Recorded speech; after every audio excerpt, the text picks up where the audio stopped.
Hey everyone, this is Eric from Push Along Videos. Now in this very special series, I'll be looking at some of the games that I played at PAX Unplugged 2017. Now recently I was at PAX Unplugged 2017 to take a look at what it's like. I've been to other PAX events and I always notice that there's a board gaming area there, but this time this is an entire convention dedicated to mostly board games. There were some video games there as well, but mostly board games. So I had a chance to go there, take a look at what it's like, and also play some games. So in this very special series, I'll be talking about some of the games that I've played at PAX Unplugged and general first impressions of the games. So this is not a full review per se, but it should give you a pretty good idea of what the games are like as I played them and give you my impressions as well. So let's take a look at the games that I've played. Now I just want to take a moment here to thank my sponsors. Alright, Funagain Games. Push Your Luck Video is an affiliate of Funagain Games. So if you go to funagaingames.com and when you check out after you buy any games there, if you put my code PULV, that's Papa, Umbrella, Lima, Virgo. All right, in the affiliate code section, a little bit of kickback comes back to me as well. So thank you very much if you do that. And also, I'd like to thank Tasty Minstrel Games for sponsorship. Tasty Minstrel now has a podcast and is run by my very good friend Lance, the Undead Viking. So if you want to take a listen to what Tasty Minstrel has to say about the board game industry, about the games they're releasing, do check out their podcast as well. This is my first impressions look at Merlin. Now Merlin is by designer Stefan Feld, one of my favorite designers out there. It takes 2 to 4 players and takes about 75 minutes to play.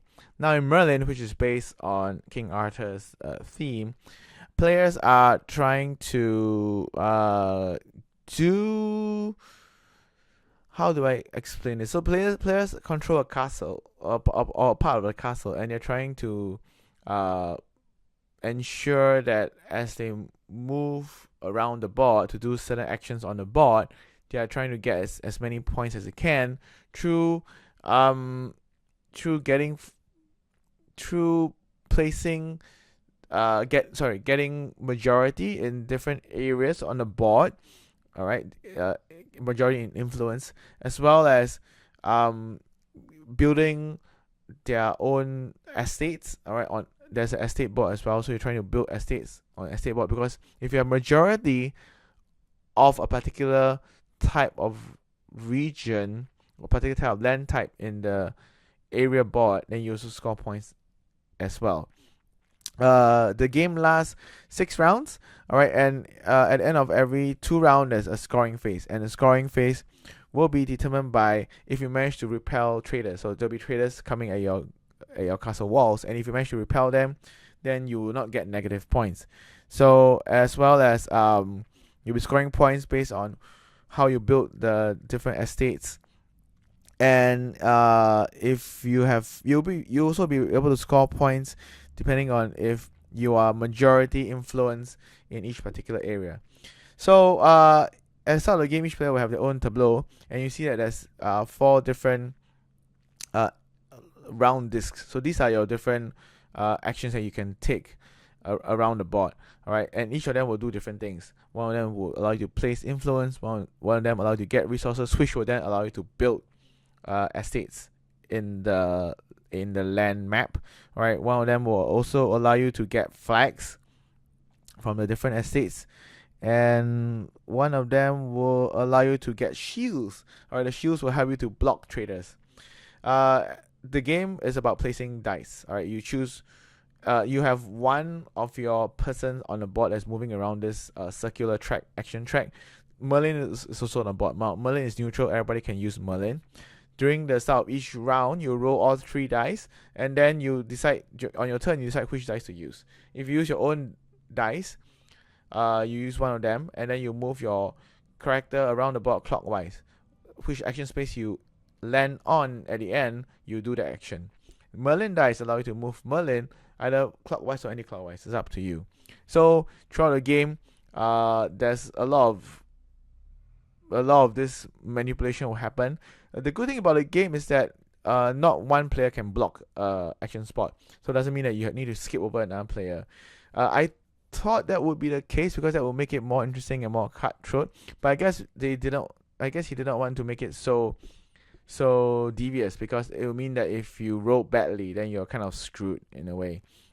Speaking of dice rolling, there are some people who did not like how the dice rolling is so random, so it could limit what you can do. But if you look at the action spaces around the board, they're kind of duplicated, so it's not too bad. And also you could go around getting the flags. Some of the flags allow you to mitigate this randomness, because some of them allow you to do actions on the opposite side of the track where you are, or you can do actions based on another player's pawn. So there are ways to do that, but it's just that at the first time when you play it, you may not think about all these things. What else is there to talk about Merlin? So I would say that first impressions, Merlin, it is a try before you buy. Why? Because even though I do like Stefan Feld games, I felt that this game is fine as it is, but there isn't really anything new about the game. As usual, as what you come to expect from Stefan Feld, everything you do will score you points. Every little thing you do will just give you points here and there.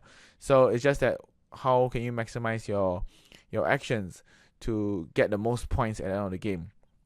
But you can only do that depending on what dice you roll, and that might not be fortunate for you, because if you roll very badly and you have no way to mitigate it, then you're kind of screwed out of the game. But when I was playing the game, I didn't really think about the dice roll too much, mostly because I felt that there was still ample opportunity for me to do actions regardless of the dice roll. It's just that how can I best maximize my options given the dice that I've rolled. So all in all, I would say that this is a try before you buy.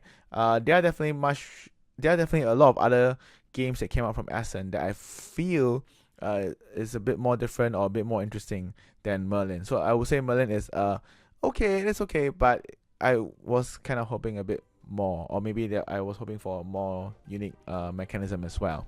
So that's my first impressions of Merlin. Thank you for watching.